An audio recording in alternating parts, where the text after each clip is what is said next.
bonjour et merci de nous retrouver pour la foi prise au mot, votre rendez-vous de réflexion sur KTO. Cette semaine, une interrogation. Lors du dramatique incendie de Notre-Dame, la France et même le monde a été touché par l'événement. Cet événement montre que la cathédrale est bien plus qu'un simple lieu ou un simple monument. Pourquoi ? Est-ce seulement parce qu'elle est chargée d'histoire ou n'y a-t-il pas une autre raison ? Voilà une excellente occasion de réfléchir à ce concept que toutes les religions partagent, la question des espaces sacrés et des lieux saints. Cela va nous permettre de nous intéresser aussi bien à la Mecque qu'à Saint-Pierre de Rome et nous poser des questions très actuelles de patrimoine. Deux invités pour nous guider. Benoît de Sagazan, bonsoir. Bonsoir. Vous êtes rédacteur en chef du Monde de la Bible et vous êtes le directeur de l'Institut Pèlerin du Patrimoine. Je reviens à vous tout de suite pour vous poser la question, pour savoir ce que c'est. Mathieu Lours, bonsoir. Bonsoir. Vous êtes historien de l'architecture et vous êtes professeur d'histoire de l'art et vous venez de faire paraître un livre que je vais montrer à la fin de l'émission, Église en ruine, des invasions barbares à l'incendie de Notre-Dame. Donc vous rejoignez mon questionnement de tout à l'heure. Alors, Benoît de Sagazan, l'Institut Pèlerin du Patrimoine, qu'est-ce que c'est ? Alors c'est un institut qui a été créé en novembre 2019. Donc on est au pic de l'actualité. Là. Tout à fait, au pic de l'actualité. Et cet institut a pour objet essentiellement de créer des instances de médiation et de travailler à l'avenir de nos édifices cultuels, qui, vous le savez, souffrent souvent d'abandon parfois, de fermeture de portes, d'un manque d'avenir, d'un manque de souffle pour leur avenir. Et donc cet institut, par différents moyens, il y a du mécénat, il y a des médiations à mettre en place, des soutiens aussi en formation, des soutiens en édition pour les faire... Voilà. Notre travail sera de trouver tous les moyens pour les faire vivre, qui restent des lieux vivants et ouverts, et qui respectent finalement ce pourquoi ils ont été faits. Donc cette dimension symbolique qui est la leur, et aussi cette expression de l'ecclésialité qui leur est intrinsèquement dédiée. Le but, c'est qu'ils évitent, comme vous le montrez dans votre livre, que ce deviennent des églises en ruine. Pourquoi vous vous êtes intéressé à ça, Mathieu Lours ? Alors, c'est d'abord une rencontre esthétique, c'est-à-dire des visites passionnantes dans des lieux où, d'un coup, en haut d'une montagne, dans une forêt, on tombe sur des ruines d'églises, souvent gothiques. Et essayer de rattacher cette émotion avec le parcours historique du monument, c'est quelque chose que j'avais envie d'un peu de formaliser et essayer, d'une part, d'avoir un récit long, le temps long de ces églises en ruine, et puis de comprendre comment les artistes avaient utilisé, dans les œuvres littéraires, dans les œuvres picturales, ce motif de l'église en ruine. Pour vous, l'église en ruine, c'est pas comme le château en ruine ou le... Parce qu'on va arriver à notre question. Oui. Le château en ruine ou je sais pas, la ville en ruine. Alors il y a quelque chose d'assez exceptionnel dans l'église en ruine. Ça n'est plus une église, puisqu'on ne peut pas célébrer le culte régulièrement au milieu des ruines. Néanmoins, ça reste sacré. Elle ne peut pas cesser d'être sacrée, même si elle n'est plus religieuse. Et ça en dit long sur le pourquoi on a laissé les églises en ruine. On a très bien pu déblayer tout ça à toutes les époques. Non, on laisse une ruine. Pourquoi ? Alors justement, ça nous amène au cœur de l'émission et aussi à ce numéro du Monde de la Bible qui se pose la question des lieux de culte. Les lieux de culte sont-ils sacrés ? Est-ce que vous avez réussi, dans ce numéro du Monde de la Bible, à avoir une définition de ce que c'est que le sacré ? Parce que c'est pas si simple que ça. C'est une question qui est très difficile à résoudre définitivement, car c'est une notion qui se déplace dans le temps et qui revêt différents sens selon les personnes, selon les cultures et selon les époques. Qu'est-ce que la sacralité ? Alors, normalement, la sacralité des pierres et la sacralité des lieux, c'était une des ruptures qu'avait créé Jésus, notamment dans les évangiles, notamment son fameux dialogue avec la Samaritaine, où il dit que on n'aura plus Dieu, le Père, dans aucun de ses temples et aucun de ses sommets de collines, parce que en Terre Sainte et en Palestine et en Syrie-Mésopotamie, les dieux étaient honorés au sommet des collines. Quoi. Et donc, normalement, il n'y a plus de pierre sacrée avec le christianisme. Et dans l'histoire du christianisme, notamment à partir ça commence avec Constantin, mais surtout avec le culte des martyrs, petit à petit, il y a une notion de sacralité qui se met en place dans les édifices religieux chrétiens, qui étaient d'abord des lieux, normalement, d'assemblée, de prière et d'enseignement. Voilà. Et cette notion de sacralité, elle progresse avec le temps et elle se fige d'abord avec les Carolingiens, et ensuite la réforme grégorienne l'établit plus fermement. On reviendra là-dessus. Pour vous, quelle est votre définition du sacré ? Qu'est-ce que c'est qu'un lieu sacré ? Alors, étymologiquement parlant, c'est le lieu séparé. Oui. le lieu qui n'est pas le lieu commun, le lieu qui n'est pas ordinaire, le lieu qui est intouchable. Et à partir du christianisme, tout ça se déplace. C'est-à-dire que jusqu'au temps qu'on est dans les religions polythéistes du bassin méditerranéen, ce qui est sacré, c'est la demeure du Dieu qui habite vraiment dans son temple. Mais avec le christianisme, tout change parce que le Christ habite en ses fidèles, ce sont vos corps qui sont le temple de l'Esprit Saint, et il habite aussi dans les espèces eucharistiques. Donc il y a cette double dimension que l'Église chrétienne, progressivement, à travers les étapes que Benoît vient d'énoncer, progressivement, l'Église chrétienne devient tout ça en même temps. Et elle est à la fois métaphorique et métonymique. Oui. Et elle Alors, ça, il va devient falloir sacrée. expliquer. Voilà. C'est-à-dire qu'elle est sacrée parce qu'il y a les saintes espèces qui sont là au moment de la célébration eucharistique, puis progressivement de manière permanente, et puis parce qu'il y a aussi cette Église qui se construit avec les fidèles qui sont présents. C'est plutôt la dimension métaphorique. Est-ce qu'il y a une différence avec l'islam, par exemple parce qu'on parle de la Mecque, et donc j'ai vu dans le numéro qu'il y a un article là-dessus. Est-ce que fondamentalement c'est différent, ou est-ce qu'il y a quand même une forme de proximité ? La Mecque pourrait avoir ce caractère sacré pour les musulmans, ce que n'ont pas normalement les mosquées. Oui. Il n'y a pas de présence de Dieu dans les mosquées. La sacralité de la Mecque, ça tient au témoignage du prophète, en fait. Je pense que c'est le lieu des reliques du prophète. C'est pour ça elles pourraient recevoir une forme de sacralité. C'est vrai qu'on imagine mal une profanation de ce... Mais quelque part, les musulmans sont plus légers sur nous, enfin plus que nous sur les mosquées, enfin sur l'importance et la sacralité d'une pierre, quoi. Les mosquées. Est-ce que justement vous pensez que, je vais prendre un exemple très, très caractéristique, le Saint-Sépulcre, c'est cette question de la relique, le Saint-Sépulcre est plus sacré d'une certaine façon parce qu'il y a eu la présence de Jésus. Voilà. Il y a deux formes de sacralité qui sont apparues dans le christianisme au fil du temps, c'est celle des martyrs, et de façon concomitante, celle des reliques de la mémoire du saint, et encore, quand on parle de la mémoire de Jésus et de Dieu, c'est encore plus fort, bien sûr. Ouais. Donc très tôt, il y a eu, dès le 2e, 3e siècle, les premiers pèlerinages ont commencé en Terre Sainte pour retrouver les lieux où le Christ a vécu.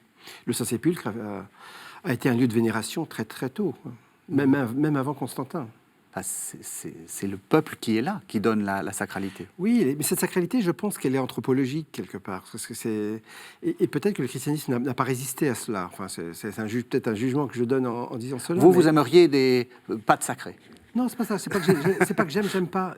Oui. Ce qui m'intéresse, moi, c'est de savoir, est-ce qu'on peut encore lire les évangiles aujourd'hui comme si le Christ était encore parmi nous, quoi. Alors, c'est bien sûr que les époques sont différentes, et c'est pas celle de 1000 ans, mais si Jésus a aboli la sacralité des pierres, c'est qu'il est venu dire autre chose. Et que la sacralité, et que le nouveau temple, c'est lui qui devient le médiateur, et c'est notre prochain. Et donc, il déplace la sacralité de la pierre, là où, comme disait Mathieu tout à l'heure, dans toutes les religions antiques et méditerranéennes, le temple, c'était là où le Dieu réside. Jésus nous dit un message inverse, il dit, ce n'est plus dans tel lieu que Dieu réside, c'est en moi et dans votre prochain, et dans l'homme, en fait, dans notre prochain. Mathieu Lourdes ? Oui, et ce qui est vraiment remarquable, c'est que le christianisme a su reconstruire cette sacralité des pierres. Parce que le christianisme, du moins dans sa vision catholique et orthodoxe, reconstruit un temple qui répond aux normes de l'Évangile, à cause de la nécessité que Dieu ait une demeure parmi les hommes. Le protestantisme, en ce sens, est plus semblable à ce que fait l'islam, c'est-à-dire une sacralité qui est liée au rassemblement dans un lieu précis. Mais dans ces églises de la tradition, eh bien, on a au contraire une lecture qui est celle-ci. Voilà, Dieu doit habiter parmi nous, et ça, c'est évangélique. Qu'est-ce qu'on lui construit comme maison ? Et à partir de ce moment-là, on reconstruit en relisant l'Ancien Testament. C'est-à-dire que progressivement, le parallèle avec le temple de Jérusalem est réintroduit par les architectes chrétiens, par les pasteurs, en la personne des évêques, et progressivement, cette basilique, qui était un édifice profane, se resacralise. Et c'est un processus qui a pris plusieurs siècles, mais qui est déjà présent dès les premiers temps de l'Église constantinienne, de la paix constantinienne. Et c'est un chemin qui suit le même que celui de la sacralisation, de l'élaboration du statut du prêtre. Le prêtre se construit aussi sur 1000 ans, grosso modo, pour trouver sa forme qui est un peu le modèle occidental que nous avons aujourd'hui du prêtre chaste et célibataire.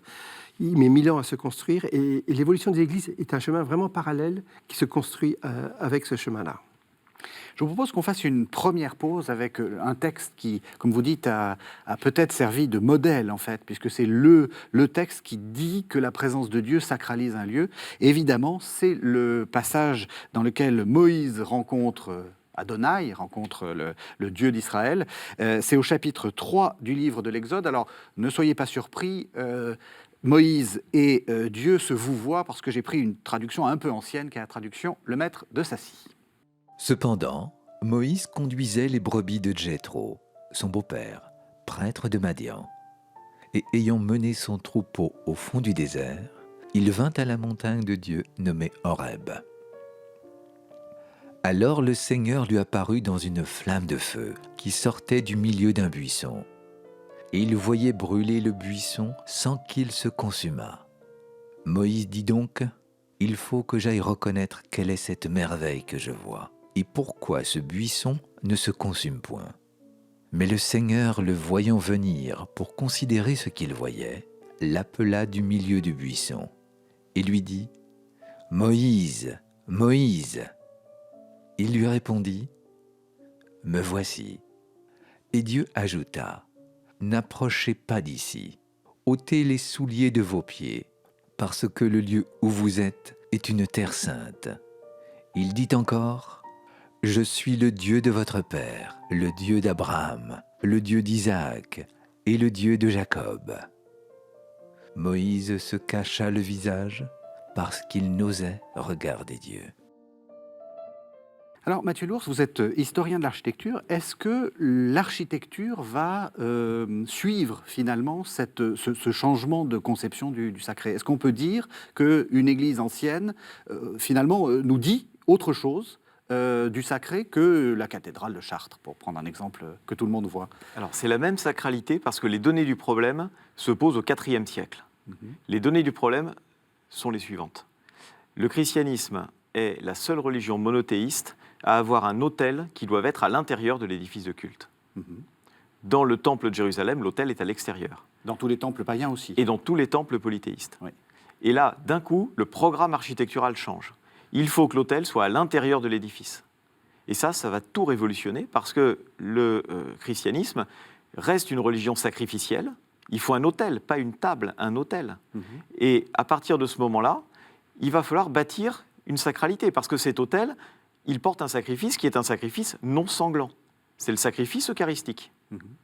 Et à partir de là, on va placer l'autel, le siège du célébrant, l'espace avec les chantres, l'espace des autorités civiles, l'espace des fidèles, l'espace des catéchumènes. Et progressivement, ce programme se construit. Et ce programme, c'est celui qu'on a encore aujourd'hui quand on doit bâtir une église.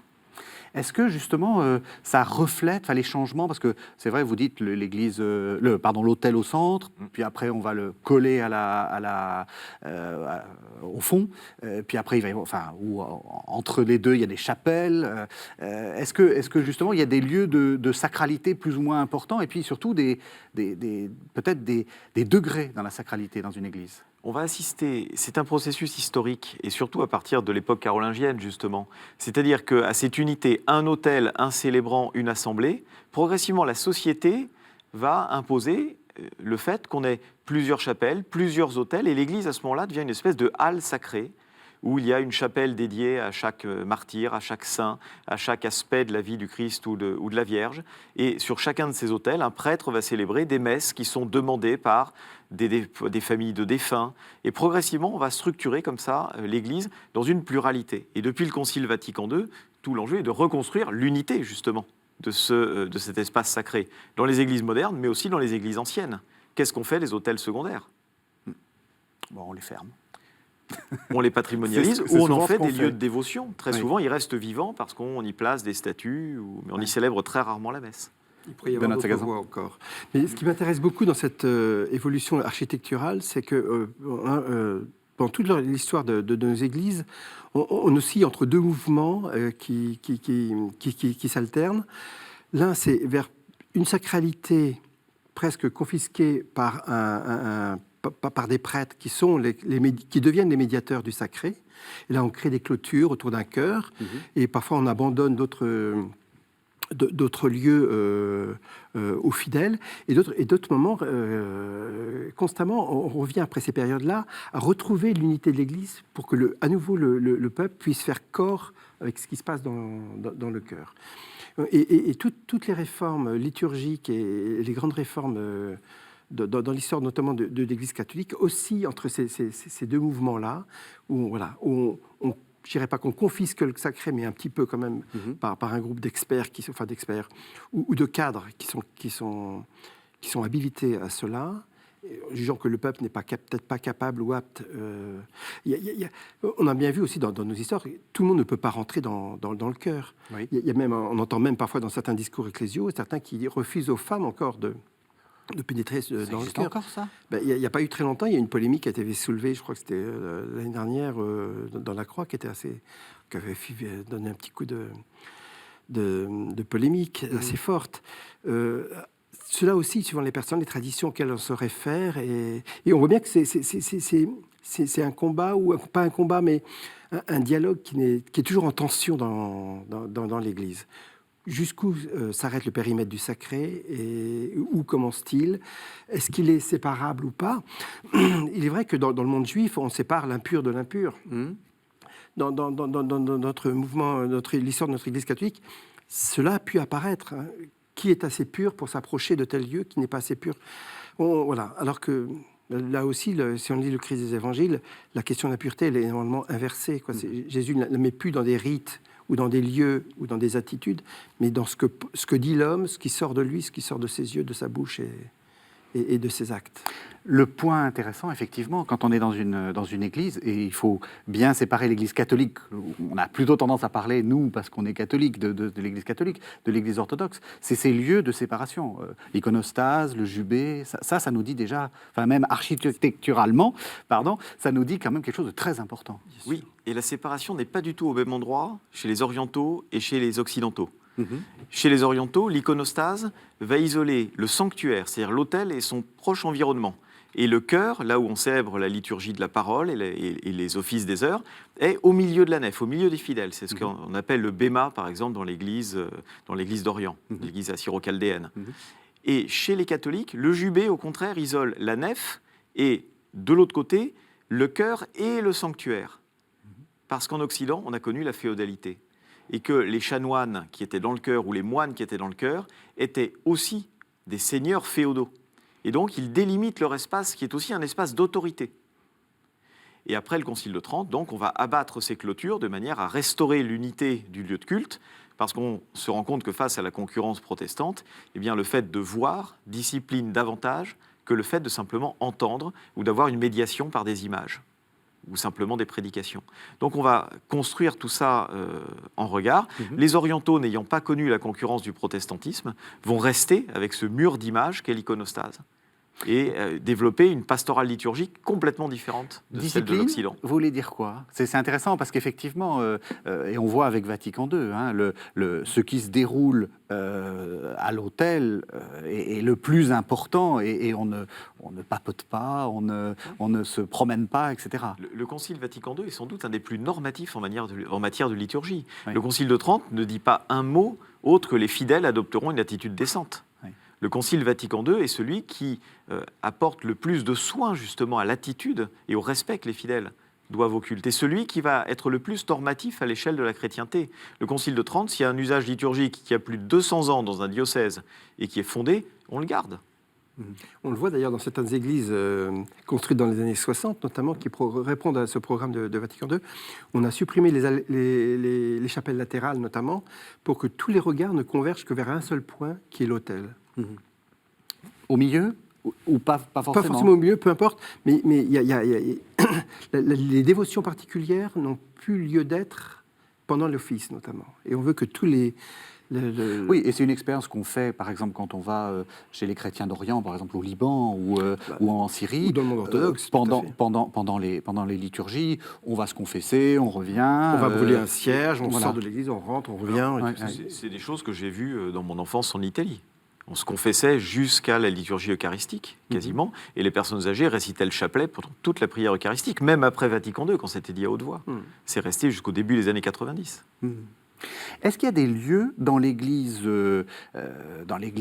catholique traditionnelle qui sont plus sacrés que d'autres? Ça, c'est une question qui est aussi une question de patrimoine, parce que c'est souvent la question que posent les gens qui n'y connaissent rien et qui se disent jusqu'où je peux aller? Est-ce que je peux monter sur les marches? Est-ce que je peux aller ouvrir le tabernacle? Peut-être pas. Est-ce qu'il y a des lieux plus sacrés que d'autres? Alors, la tradition nous fait respecter le cœur, généralement, le cœur et l'espace qui continue d'être... on demande même aux visiteurs et aux touristes de ne pas circuler. Il y a souvent des petits cordons qui isolent le cœur, le cœur de l'église. Traditionnellement, il y a tous les lieux reliquaires, tous les tombeaux des saints, les restes des lieux quand même assez importants, des lieux de dévotion. Mais après... la question de l'avenir, c'est est-ce que ces lieux sont sacrés au point que rien d'autre ne puisse passer que le culte, ou peuvent-ils avoir d'autres vies, une forme de troisième voie? La question de l'avenir des églises, c'était Monseigneur Papin, l'évêque de Nancy, qui l'exposait ainsi. Je trouvais sa formule assez forte et assez belle. Existe-t-il une voie entre l'affectation au culte strict et la désaffectation qui, elle, est définitive? Et lui disait, peut-être a-t-il une troisième voie pour que l'Église puisse répondre occasionnellement aux besoins d'une population. Et je pense que cette troisième voie, que l'on nomme souvent par le terme d'usage partagé, est une voie qui serait intéressante pour l'avenir de nos églises, qui leur permettrait de garder ce caractère cultuel, cette vocation cultuelle, mais avec l'accord de l'affectataire, puisse répondre aussi au service de la population, au service du bien commun, et en respectant finalement ce qu'est cette expression de l'ecclésialité, parce que l'Église, on n'a pas rien dit sur le mot Église, mais c'est vrai que dans cette religion chrétienne, le contenant a donné son nom, le contenu a donné son nom au contenant. Oui. L'Église, ça veut dire assemblée. Oui. Cela veut dire assemblée. De même que synagogue, d'ailleurs. De même que synagogue. On parle en la synagogue grec, n'est pas sacrée, elle, donc, contrairement au ouais. temple de Jérusalem qui pouvait l'être. Ouais. C'est parfait, Benoît, vous êtes en train de faire la transition vers la deuxième partie. Mais avant d'arriver à cette deuxième partie, justement, est-ce que il y a dans le monde catholique des rites qui permettent de sacraliser une église? Parce que, d'ailleurs, Benoît vient d'en parler, la désécration, le fait de l'anti-consécration, ça existe. Oui, mais ce n'est pas un rite. Parce que l'Église ne célèbre pas de déconsécration, de désacralisation, d'exécration. C'est juste un acte administratif. Parce que l'Église ne fête que ce qui doit être fêté. Il y a une cérémonie quand même. Oui, mais elle n'a pas la même valeur. Elle n'a pas la même valeur. C'est plutôt une sorte de dernière messe dans les lieux. On ne peut pas effacer. Il n'y a pas de rite, l'inverse de la consécration. Oui. On est censé briser la pierre d'autel qui contient et enlever toutes les reliques. La briser ou la transférer dans un autre lieu de célébration. Mais la consécration est quelque chose de tout à fait spectaculaire. Les rites de consécration, c'est vraiment l'idée que le lieu échappe au continuum de l'espace et du temps, en quelque sorte. Il y a vraiment, dans le rite ancien, il y avait la cendre répandue sur le sol avec les lettres tracées. Il y a la consécration des 12 piliers qui rappellent les 12 tribus d'Israël, les 12 apôtres. Enfin, il y a tout un rapport très poétique d'ailleurs au lieu. Il y a le feu sur l'autel, l'huile.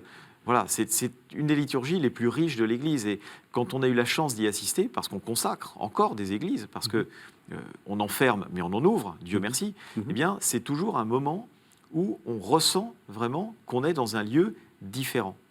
Ça renvoie aux premières évocations de la Bible, de ce lieu de culte qui est à la fois la porte du ciel et la demeure de Dieu. Et on dit que c'est un lieu terrible, au sens littéral du terme. Qui est en fait la traduction du texte de l'Exode. Et la liturgie de consécration, c'est ça. Ça donne un caractère terrible. C'est la liturgie qui donne un caractère terrible, ou c'est ce qui s'y passe en fait? Ce qui s'y passe, le lieu, c'est-à-dire qu'on sent que tout ce qu'un artiste va pouvoir y faire, tout ce qu'un fidèle va pouvoir y dire, tout ce qu'on va y vivre, rien n'est gratuit. C'est terrible parce que tout ce qu'on fait là-dedans prend du sens. Alors, on va arriver à la deuxième partie, et qui est la question patrimoniale, église en ruine, etc. Je vous propose, pour l'introduire, d'écouter un des moments forts, un phare, comme disait Baudelaire, un phare de notre époque, pour cette poésie des lieux de culte. C'est évidemment Charles Péguy, qui était fasciné par la cathédrale de Chartres, donc dans la tapisserie de Notre-Dame. On va entendre ces versets, ces vers. Vous allez comprendre qu'en fait, il parle de la cathédrale elle-même dans cette poésie. Voici le lourd pilier et la montante voûte, et l'oubli pour hier, et l'oubli pour demain, et l'inutilité de tout calcul humain. Et plus que le péché, la sagesse en déroute. Voici le lieu du monde où tout devient facile, le regret, le départ, même l'événement, et l'adieu temporaire et le détournement. Le seul coin de la terre où tout devient docile, et même ce vieux cœur qui faisait le rebelle, et cette vieille tête et ses raisonnements, et ces deux bras raidis dans les casernements, et cette jeune enfant qui faisait trop la belle.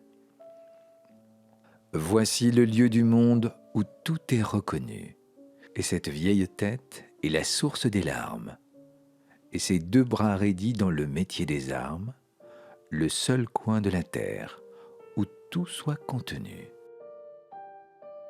Voilà, Péguy a parlé. Benoît de Sagazan, vous avez quelque chose à dire sur le lieu terrible.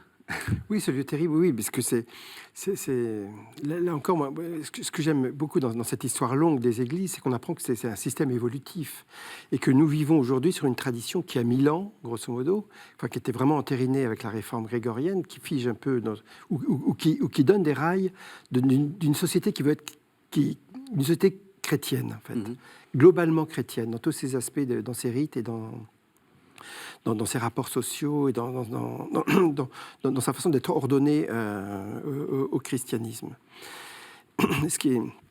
Dans ce projet-là, le lieu de culte existe. Je pense que dans le mot sacralité, je reviens toujours à cette idée-là, c'est que il me semble qu'il y a une ambiguïté dans les termes que nous employons entre de sacraliser ou de consacrer un lieu.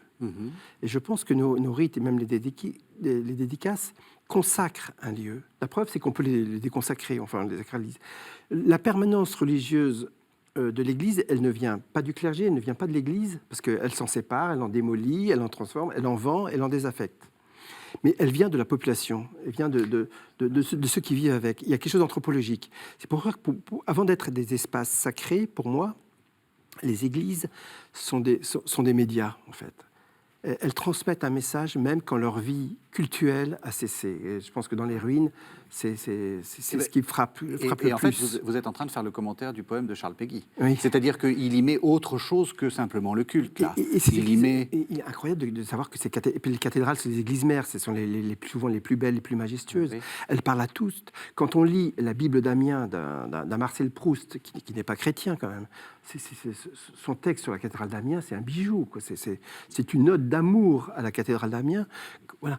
Et ces églises, elles parlent bien au-delà du christianisme, bien au-delà du monde chrétien, bien au-delà surtout des confessants et des pratiquants. Vous êtes d'accord, Mathieu Lours? On en a détruit des églises? Ça, je reviens sur votre livre. Je suis totalement d'accord que le culte et culture dialoguent depuis des siècles. Et que les ruines ne datent pas d'hier, si on peut dire. Et puis que l'idée qu'il y a un sacré qui émane de l'édifice, ça, c'est absolument évident. Et la preuve en est, c'est que ça demeure même quand c'est des débris. C'est ça. Alors, c'est ça que je trouve intéressant dans votre livre, c'est que vous montrez bien que, donc, on connaît au XIXe siècle la poésie des ruines, Victor Hugo qui va à Jumièges, qui dit c'est la plus belle ruine de France, qui va à Villers-la-Ville, c'est un petit clin d'œil aux amis belges, et qui dit c'est la plus belle ruine de Belgique. Et il n'est pas allé ailleurs, heureusement, parce que sinon il en aurait trouvé une belle. C'est cette idée que même si on est... Bon, Victor Hugo, le christianisme de Victor Hugo, c'est tout un débat, même si on est peut-être en train de quitter le christianisme, on ressent, même dans la ruine, quelque chose de cette histoire. Oui, et les romantiques sont les premiers à avoir mis un mot sur ces objets qui ne sont plus religieux, mais qui sont encore sacrés. Oui. Et c'est grâce au regard subjectif. C'est-à-dire qu'ils peuvent dire « je » devant une ruine d'église. Ce n'était pas forcément le cas au XVIIe siècle. Au XVIIe siècle, devant une église en ruine, il y avait tout un discours culturel, par exemple, notamment au moment de la destruction de Port-Royal, puisqu'on parlait de le maître de Sacy. Oui. voilà, les jansénistes, c'est les nouveaux Hébreux à qui on a détruit le temple. Bon, au XIXe siècle, au contraire, ce regard qui est pétri de culture chrétienne, mais qui dit « je », il peut faire de la ruine un objet de projection. C'est son paysage intérieur dans lequel il y a une ruine. Et ça peut être la ruine qui témoigne de son rapport au sacré. Encore debout, mais déjà chancelant. C'est un peu le monde de l'entre-deux. On est après la Révolution française, on est dans un siècle qui est très chrétien, le XIXe siècle, c'est le siècle de la reconquête du christianisme. Et les romantiques portent un regard critique. Et la ruine leur convient tout à fait. Elle est pétrie d'histoire et en même temps, elle dit quelque chose d'atemporel. Est-ce que c'est la même chose, selon vous, de la ruine, enfin, qu'on n'espère pas durer d'ailleurs, de ce qui s'est passé pour Notre-Dame de Paris, où des gens, pas du tout chrétiens là pour le coup, et même juifs, comme vous disiez de Marcel Proust, et même bouddhistes, et même agnostiques, ont dit c'est une catastrophe, je perds quelque chose de... Est-ce que, en gros, le patrimoine crée du sacré ? Je ne dirais pas que le patrimoine, il crée de l'identité, il crée de l'identité surtout. Je pense qu'il y a un rapport identitaire, mais même par rapport à nos églises, sans rester à Notre-Dame, il est très difficile aujourd'hui de démolir une église sans susciter une émotion publique. Oui. Et les communes qui ont fait ce choix-là se retrouvent souvent avec des populations qui sont divisées durablement entre ceux qui n'ont pas voulu, qui ont senti qu'ils perdaient leur âme ou perdaient une partie de leur identité, même s'ils ne fréquentaient pas l'Église. C'est ça que le paradoxe, il est souvent là aussi. Oui. Il est dans la perception et la représentation que nous avons de ces édifices. Et je ne sais pas si j'ai répondu à votre question. Vous avez répondu, mais je sens que Mathieu Lours va... Oui. Moi, ce qui m'a souvent étonné, d'ailleurs, c'est l'affaire de démolition d'églises, c'est que la communauté chrétienne, à partir du moment où on reconstruit une église à la place de l'ancienne, elle est chez elle, elle est satisfaite, et qu'on voit des crispations sur la forme de l'église. C'est-à-dire qu'il y a des lieux où on démolit l'église pour la reconstruire, et où on voit une partie de la population qui s'arc-boute sur l'ancienne forme de l'église, et c'est souvent les non-pratiquants qui sont arc-boutés sur le fait que l'église est néo-gothique et doit rester néo-gothique ad vitam, alors qu'en réalité, il y a 5 églises qui se sont succédées sur ce site depuis plusieurs siècles. Et que pour les chrétiens, du moment qu'il y a une église, eh bien après, si elle est plus petite ou moins belle que l'ancienne, c'est une question de jugement et puis de disponibilité financière, mais la sacralité du lieu, le continuum n'est pas interrompu dans ce cas-là. Et est-ce que vous diriez du coup qu'il y a le même rapport à l'église qu'à d'autres grands monuments? Est-ce que si la conciergerie qui est en face de Notre-Dame avait brûlé, on aurait eu ce même émoi? Ou est-ce que le fait que ça soit une église, une cathédrale qui brûle, ça change le rapport? Je pense qu'il faut la patrimonialisation de nos bâtiments existe encore. Il y a encore aujourd'hui des personnes qui veulent reconstruire les Tuileries et qui veulent reconstruire le château de Saint-Cloud. Donc ce n'est pas uniquement lié aux églises. Ce qui est important, par contre, en revanche, ce qui est important, c'est que les églises, il y en avait partout. Et que les églises, elles marquent le territoire, elles marquent l'identité d'une commune. Elles marquent même parfois, souvent, la centralité du lieu. L'expression « remettre l'église au centre du village » dit quelque chose. Et il y a surtout, à la différence des châteaux, à mon avis, le rapport, il est surtout essentiel là, c'est qu'il y a un sentiment d'appropriation, de propriété collective des églises. Elles font partie du patrimoine commun. Tout le monde a, je pense, de façon consciente ou peut-être pas consciente, mais que ces églises, elles ont été construites par tout le monde, par leurs aïeux, qu'à chaque fois qu'il a fallu les restaurer, on a fait appel aux dons. Même pour les églises qui appartiennent aujourd'hui à l'Église catholique, les églises du XXe siècle, elles ont été construites que sur des dons. Et même une église du XXe siècle, aujourd'hui détruite, suscite de l'émoi parmi les habitants du quartier. Et je pense que les vrais propriétaires de ces bâtiments, peut-être à la différence d'un château, mais encore, il y a des châteaux qui sont démolis, qui suscitent aussi de l'émoi. Mais sur ces églises, il y a un sentiment de propriété collective qui est très très fort. Et d'ailleurs, toutes les enquêtes qui ont été faites pour aménager une église ou lui faire changer d'usage, définitivement, la question qui est souvent posée, c'est l'accès gratuit au lieu. Et souvent, les exemples qui sont ratés si on peut dire, ou qui posent problème, c'est quand on confisque un lieu qui était autrefois public, un accès gratuit, en un lieu privé qui n'est plus accessible à tous. On va revenir sur ces questions de futur des églises. Vous avez dit une église néo-gothique, probablement elle a été construite, reconstruite, refaite, etc. Est-ce qu'on peut dire qu'on a plus de ruines d'églises, c'est une question un peu naïve, vous parlez d'églises en ruine, qu'on a plus de ruines d'églises actuellement qu'on en avait avant? Forcément, puisque l'histoire avance dans le même sens et on stratifie nos ruines. Néanmoins, il n'y a pas forcément plus d'églises qui tombent en ruine aujourd'hui que dans les siècles passés. Oui. On est même dans une époque, je dirais, par rapport aux guerres de religion, par rapport à la Révolution française ou aux guerres mondiales, on est dans une période où on n'a pas de vague de destruction d'églises. Et en revanche, ce qui est nouveau, c'est que quand on démolit une église, très souvent, on ne veut pas en laisser de ruines. On veut au contraire effacer totalement l'édifice. Ouais. C'est un peu la différence avec les siècles passés. On a du mal à dire « je suis le propriétaire d'une église, je la détruis, j'en laisse une ruine ». Non, on en laissera éventuellement un vestige, un souvenir, une trace. Mais le terme de ruine culpabilise celui qui va la causer. Mhm. Alors que ces ruines, elles ont une valeur. Oui. Intéressant. Et alors ça, oui, et ça vous le montrez que, enfin, vous montrez bien que ce qui se noue, le moment où ça se noue, pardon, c'est le 19e, avec cette référence constante aux invasions barbares. Enfin, le fait que les catholiques ont identifié les révolutionnaires qui ont fait quelques destructions, tout de même. Là aussi, on parle de moments un peu un peu convulsifs. Ça, c'est un bon moment convulsif. Et les ont identifiés aux Vandales. Voilà, il y a 3 temps, en fait. Et la France et l'Angleterre sont dans ces 3 temps. Il y a le temps de la destruction des églises. Pour les Anglais, c'est le XVIe siècle. Pour la France, c'est le XVIe, mais on les reconstruit, donc c'est la Révolution. Et ce qui suit la Révolution. Il y a le temps de l'émoi esthétique, les premiers romantiques en Angleterre, 18e, début 19e en France. Il y a le temps de la patrimonialisation. Et là, ça arrive en même temps en France et en Angleterre, dans les années 1820-1830. Donc tout se joue là. Et à ce moment-là, c'est à partir de cette patrimonialisation qu'il faut des coupables. Donc ces coupables, ce sont les nouveaux païens, les nouveaux vandales. Voilà, ce sont toutes ces images historiques. Donc quand on crée l'image de l'Église en ruine telle qu'on la connaît aujourd'hui, c'est-à-dire au 19e, on fait appel à tout un imaginaire. Et encore aujourd'hui, il y a tout un nœud autour du terme de vandalisme, de destruction du patrimoine, qui se ravive à chaque fois qu'un édifice doit être démoli. Ou bien il y a aussi la dimension catastrophique. L'incendie de Notre-Dame ravive la dimension catastrophique, parce qu'il y a aussi la foudre, les incendies accidentels. C'est une autre histoire, parallèle à celle dont je viens de vous parler. Et Notre-Dame, du coup, pour le coup, ravive surtout cette dimension-là. Mais après l'incendie de Notre-Dame, quand on a commencé à regarder les autres églises, la veine du dépérissement, la veine de la destruction volontaire reviennent sur le devant de la scène. Donc aujourd'hui, il faut jouer avec les 3 pour savoir ce qu'on fait pour sauver nos églises. L'abandon, la destruction volontaire et l'accident. Une question naïve, c'est vrai que les Vandales ont tout détruit ? Alors en Afrique du Nord, oui, je crois que quand même les églises de Tunisie et d'Algérie actuelles, à l'époque des grandes invasions au 5e siècle, ont quand même connu des destructions assez importantes. C'est l'occasion justement de parler on en parlait au début de cette émission, de parler de ces églises qu'on va visiter, qui sont des églises en ruine, alors que ce sont des églises qui ont eu un rôle fondateur dans l'histoire du christianisme. Oui, Je oui. pense à toutes ces églises d'Orient, de Turquie, de Syrie.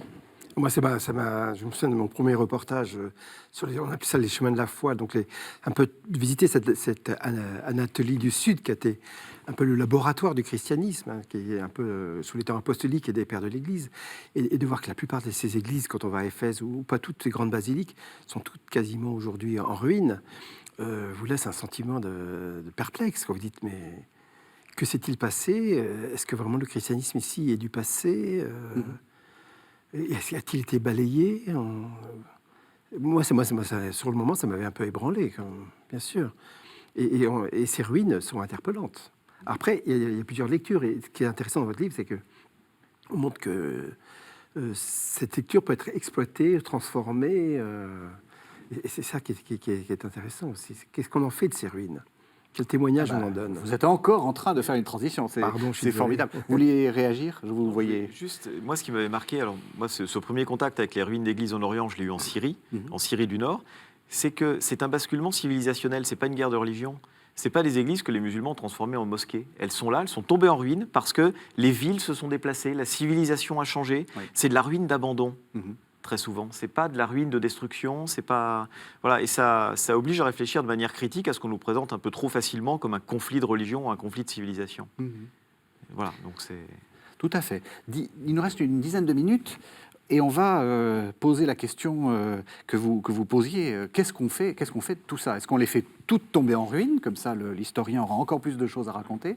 Ou est-ce qu'il y a un avenir possible avec, rappelons-nous le cœur de cette émission, avec ce paramètre du sacré quand même? Il ne faut pas... je posais ma question, et c'est peut-être d'ailleurs la question que je vais vous poser. Est-ce que vous êtes prêt à ce que la jolie cathédrale de Chartres soit transformée en centre commercial? Oui, alors la question, excusez-moi, ne se pose pas. Ça me Donc, paraît... je ne vois pas pourquoi je répondrais à une question qui ne se pose pas. Merci. Mais excusez-moi d'être brutal. Et de me montrer comment on fait mon métier. Non, c'est pas ce que je veux dire. Mais je ne vois pas une cathédrale. Enfin, je vois même pas la question se poser pour une cathédrale. Oui. La question est beaucoup plus délicate pour les bâtiments conventuels, qui eux sont soumis à une grosse pression immobilière, notamment les couvents en ville. Et puis pour les églises rurales. Et savoir, est-ce que ces bâtiments-là, qui sont souvent fermés maintenant, à clé, parce que si on dit qu'ils ne servent qu'au culte et qu'il n'y a plus de prêtres pour les servir, forcément, elles sont de facto condamnées. Il y a un sophisme que l'on nous sert souvent, c'est moins de prêtres plus baisse de la pratique religieuse égalerait trop d'églises. Et pour moi, la question, elle ne peut pas se poser comme ça. Ces églises sont des éléments importants de nos communes, elles ont un sens, elles ont un message à délivrer, il faut leur faire parler. Et la véritable question, c'est savons-nous faire vivre nos églises? Et je pense que même s'il y avait une présence réelle, s'il y a une présence réelle dans l'église, c'est pas s'il y a une présence réelle dans l'église, elle ne peut pas empêcher une communauté de s'y rassembler. Et autrefois, on était beaucoup décomplexés sur ces questions-là. Même, on sait que même dans la période pré-révolutionnaire, les cahiers de doléances, beaucoup ont été rédigés et commentés dans les églises parce que c'était le seul lieu possible de rassemblement. Je pense qu'on a beaucoup de chemins à expérimenter. Et là où sont les hommes et là est Dieu aussi, quoi. Je pense que s'ils se rassemblent pour le bien commun, pour la justice et pour le premier des cultes, parce que je trouve aussi que nos églises ne servent pas assez aussi une dimension qui est très importante dans le culte et que Saint Paul nous rappelle que le premier des cultes, c'est le service du prochain. Je trouve que cette dimension caritative pourrait trouver place aussi davantage dans nos églises. Moi, j'étais très frappé comme journaliste quand j'ai suivi le voyage de Jean-Paul II, notamment à Tours, cette cérémonie que Jean-Paul II avait improvisée et créée, qui était cette rencontre avec les blessés de la vie dans une église. Ça avait tout son sens, et pourtant, c'était pas ni une Eucharistie, ni un sacrement qui était délivré là. C'était juste une rencontre, une prise en compte, une prière commune. Oui, retrouver ce concept qu'on trouve par exemple en Afrique, de la mission, dans lequel la mission, c'est l'église, et puis c'est les services caritatifs autour, les services catéchétiques. Je trouve même que l'église catholique, enfin, ou ce qu'on appelle l'affectataire dans le 1905, que l'église catholique peut avoir aussi joué un rôle qui est un rôle missionnaire, qui a un rôle d'hospitalité dans ce bâtiment-là. Peut-être par une phrase d'introduction, avant qu'une réunion profane où se discuterait l'avenir du bien commun d'une commune puisse se passer là, passer dans ce lieu, dit pourquoi elle accueille, au nom de qui elle accueille, par exemple, et puis qu'elle est heureuse de remettre la nef, par exemple, à la réunion qui va s'y tenir. Les Québécois et les Canadiens pratiquent déjà cela dans des églises qu'ils ont transformées, disent-ils, ils appellent ça en espace communautaire, où la nef, durant la semaine, sert à différentes associations de la commune. Et certaines églises, même au Québec, pardonnez-moi, baissent un rideau ou voilent le chœur pour isoler le chœur, qui reste un espace, là pour le symbolique et sacré. Et la nef est dédiée donc aux réunions d'associations. Et lorsqu'un culte se produit, tout est réouvert et l'Église reprend pleinement. Voilà. Mais peut-on opposer le Jésus Eucharistie même présenté au Jésus qui serait présent dans l'assemblée avec les personnes? Dire Jésus, il est autant en nous que dans l'hostie, il me semble, pour un catholique. On ne devrait pas opposer ces deux choses-là. Et je pense qu'il y a une dimension missionnaire en plus pour moi qui est liée à l'hospitalité dans ces édifices-là. Je terminerai juste. Oui. Il ne faut pas confondre un espace sacré et un espace consacré. Et je pense que nos églises sont consacrées. Est-ce que ce sont pour autant des espaces sacrés où rien d'autre pourrait se produire que le culte divin? Je n'en suis pas convaincu, vu l'essence du christianisme. Et ce n'est pas parce qu'on a vécu sur 1000 ans d'histoire qu'il faudrait oublier les 1000 ans qui ont précédé. Justement, question à l'historien, est-ce que ces propositions-là, dans la longue histoire, vous semblent très très modernes, voire modernistes et susceptibles d'être un peu douteuses, ou est-ce qu'au contraire, c'est assez traditionnel? Alors, ces traditions, elles ont pris pied, elles se sont ancrées, notamment le débat politique, les cahiers de doléances dans l'Église, en une période où la société était entièrement chrétienne. Donc aujourd'hui, le débat se pose dans des termes un peu différents. Et puis en une société où le monde rural était un monde plein, un monde vivant. Aujourd'hui, très souvent, pourquoi l'Église est fermée? Parce que la poste est fermée, parce que l'école est fermée, parce que tout est fermé. Donc il y a aussi cet aspect-là. C'est que les églises, là, peuvent servir à revivifier, revitaliser le monde rural. L'Église a fermé, le prêtre est parti, mais tout est parti dans certains endroits. Pas plus le curé que les autres. Les petits commerces sont fermés. Pour la messe, pour acheter son pain, pour aller faire ses courses, il faut aller au bourg d'à côté. Donc là, il y a une réalité géographique, sociologique du pays depuis au moins les années 1920-1930 qui dépasse simplement la réalité de l'Église. Et cet usage culturel de l'Église, associatif, ne doit pas faire oublier quand même que l'Église, c'est aussi l'Église avec un grand E qui doit les faire vivre. Dans beaucoup d'endroits, on a peut-être fermé la porte un peu vite. C'est-à-dire que le culte catholique ne se limite pas à la messe. On peut y réciter le chapelet, on peut y faire le catéchisme, on peut y accomplir des œuvres de charité, on peut y faire des lectures, on peut s'y retrouver d'abord autour de l'Évangile. Et je pense que s'il y a une ouverture à l'associatif, au culturel, il faut aussi que l'Église se renforce et ne dise pas que là où il y a le culte, c'est là où il y a la messe. Parce que le christianisme, pratiquer le christianisme, c'est aller à la messe, c'est une obligation, mais ce n'est pas que ça. Et si ces autres aspects-là ont lieu dans les églises, alors à ce moment-là, on va voir l'Église être utilisée davantage pour le monde associatif, pour le monde culturel et pour le monde catholique. Mais si on a l'impression que le monde culturel et associatif conquiert un espace vide, là, ça ne marchera pas. Non. Il faut que l'Église réutilise davantage son Église si elle veut accueillir les autres. Vous êtes d'accord? Oui, je pense que la médiation de l'hospitalité est importante et je pense qu'il est important aussi que ces églises restent pour moi cultuelles, qu'elles ne perdent pas leur vocation cultuelle, même si d'autres usages peuvent s'y manifester. Pour une raison, je pense qu'il ne faut pas injurier l'avenir. Et moi, j'avais lu beaucoup d'intérêt l'étude des historiens Gérard Cholvy et Yves-Marie Hilaire sur les flux et reflux de la pratique religieuse. Et ils ont montré, à l'époque surtout moderne et contemporaine, que nous passions d'une période d'exaltation de la foi, d'emprise, de pratiques religieuses intenses dans les communautés, et des phases de désamour et de baisse de la pratique. Voilà. Moi, j'étais frappé, enfant, par une image du film de Monsieur Vincent, une image en noir et blanc. On voit Saint Vincent de Paul arriver, donc on est au début du XVIIe siècle, après les guerres de religion, arriver dans une église en Touraine où il doit chasser les poules, nettoyer l'église et chasser les chèvres. Donc, ces histoires-là, elles sont continuelles. Et quand on parle des époques barbares, lorsque les Vandales arrivaient et balayaient une église, ou balayaient le clergé, tout simplement, les églises parfois retrouvaient un état sauvage.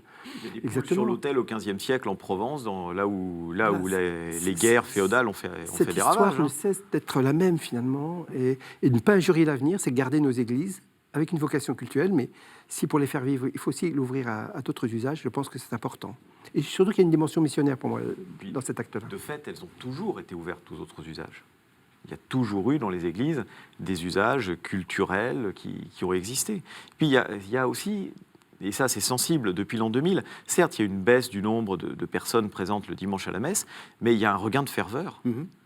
Dans mon enfance, dans les années 80, début des années 80, il y avait plus de monde à l'église, mais il y avait beaucoup moins de moments de ferveur, de prière. C'était davantage une église orientée vers la sociologie, et il y a moins de monde, mais je dirais, on prie de manière plus assumée, de manière fervente. Et ça, c'est aussi un facteur de renouveau.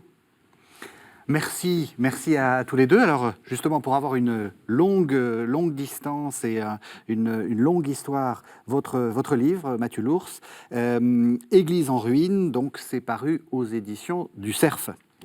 Et puis, le monde de la Bible, on a annoncé le numéro du monde de la Bible. Voilà, donc le numéro « Les lieux de culte sont-ils sacrés ?» Voilà, c'est le numéro de ce... C'est le numéro qui vient de paraître au mois de juin, Voilà, c'est juillet, ça, août. hein. Voilà, Et- numéro d'été. Et allez, dites-nous quel est le prochain numéro du monde de la Bible? Qui a inventé le péché? Vaste question. Vaste question. Merci vraiment à tous les deux de nous avoir fait réfléchir à ces questions de sacralité. Merci de nous avoir suivis. C'est la dernière émission de la saison. C'est l'occasion pour moi de remercier tous ceux qui font cette émission. Donc il y a un réalisateur qui fait que tout va bien. Il y a aussi quelqu'un qui cadre. Il y a quelqu'un qui fait que le son fonctionne. Donc je les remercie. Il y a aussi la maquilleuse, très importante, hein. Surtout, on l'a bien vu dans ce confinement, sans maquillage, c'était un peu catastrophique. Et puis, la directrice des programmes, tous ceux qui permettent que cette émission fonctionne, les chefs d'édition. Donc voilà, c'est l'occasion pour moi de vous remercier tous. C'est aussi l'occasion pour moi de vous remercier, vous qui êtes très fidèles. Cette émission va fêter son 15e anniversaire, 15 ans de fidélité, 15 ans d'amour. Je vous remercie infiniment pour cela. Merci à tous et bonnes vacances puisque c'est la dernière émission de la saison.